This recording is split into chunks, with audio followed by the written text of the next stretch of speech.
303 მილიონი ეს არის იმ საკულტო ჟურნალ კომიქსების გვერდების ჯამური მაჩვენებელი, სადაც ყოველწლიურად ლეგენდარული სათამაშოს ზღვის მაიმუნების რეკლამა იბეჭდებოდა.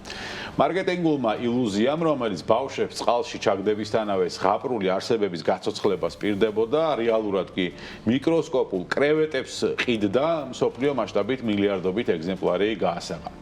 როგორ იქცა ბიოლოგიური მოვლენა ოქროს საბადოდ. 1957 წელს გამომგონებელმა ჰაროლდ ფონ ბრაუნჰუტმა შეამჩნია მარიწყლის კრივეტების უნიკალური ბიოლოგიური თვისება. გამოშრობისას ისინი ანაბიოზის მდგომარეობაში გადადიან, წყლის დამატებისთანავე კი მყისვე ცოცხლდებიან.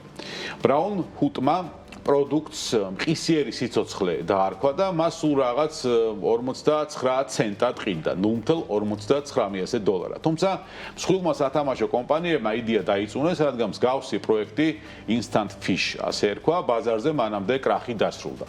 ამის შემდეგ ბრაუნჰუტმა გვერდი აუარა ტრადიციულ შუამავლებს და სარეკლამო კამპანია პირდაპირ მომხმარებელზე, ბავშვებზე გათვალა. წარმატების ფორმულა ორ ძირითად მარკეტინგულ ხერხზე დაშენდა.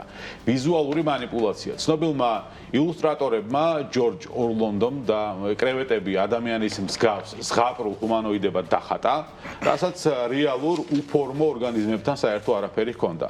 და მეორე რებრენდინგი 1962 წელს პროდუქტს სახელი შეუცვალეს და ბაზარზე ეფექტური ნიშა Sea Monkeys დაამკვიდრეს. ამ აგრესიულმა და გენიალურმა მარკეტინგულმა მოდელმა ავტორი მულტიმილიონერად აქცია. პროდუქტის პოპულარობა იქამდეც კი მივიდა, რომ 1998 წელს ამერიკელმა ასტრონავტმა ჯონ გლენმა 400 მილიონი ზღვის მაიმუნი კოსმოსურ მისიაშიც კი წაიყვანა, რათა შეესწავლათ მიკროგრავიტაციის გავლენა მათ ანაბიოზურ თვისებებზე.